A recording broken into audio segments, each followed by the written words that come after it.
Misconceptions and THE SACRIFICE. I have written a separate blog on misconceptions about humanity, in which I mention 3 of the main misconceptions I see.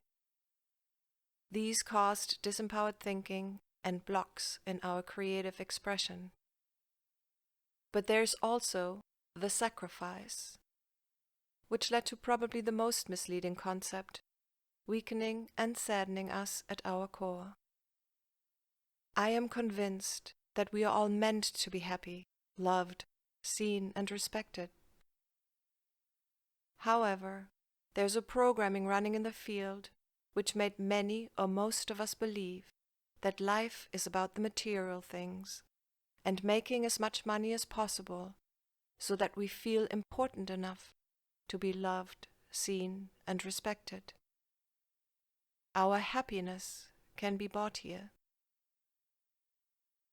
The sacrifice is the sacrifice of the energetic, spiritual side of things.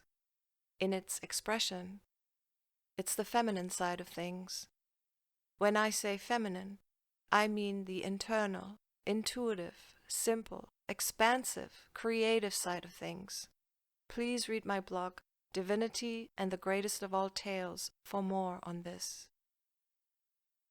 This truly is the greatest of all tales, for our acceptance of this sacrifice stripped us of our own creative and aligned power, and it allowed for us to create a world in which it is rather difficult to create true happiness, because we always create according to our beliefs.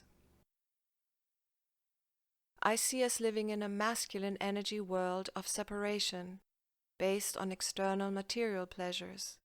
It's mostly about the self, rational, complex. The material world and its separating expression is necessary for us to experience each other and the world around us. Still, this world is only half of our story.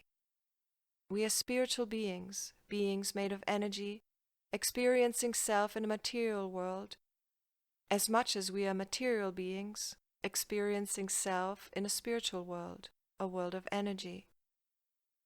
However, we were programmed to accept that we are material beings in a material world, a man's world, a man.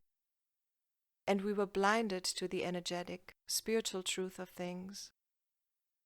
This is why it became so difficult for most of us to access our own truths. We were conditioned to function in terms of the truths we were told. This includes programmed definitions of what has value, meaning, and purpose, and the faulty truth of being victim to circumstance, in which we can only react to what is in front of us, and we no longer see our own participation in creating our experiences. As a spiritual being in a material world, I am aware that the material world shows me my own resonance. My resonance is my vibrational energy on my personal frequency, and absolutely everything around me is part of my resonance. From the things I see to the people I encounter or the circumstances I find myself in.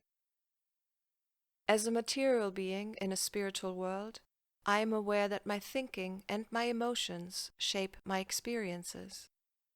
I have, at any given moment, the power to direct my focus and my thinking, and in doing so, I influence my emotions. But I also observe my emotions as my guide regarding my own alignment. This includes physical pain. When something doesn't feel good or hurts, it's a sign that I'm out of balance with my own authentic truths. It's an invitation for change. What is your truth? Love to all.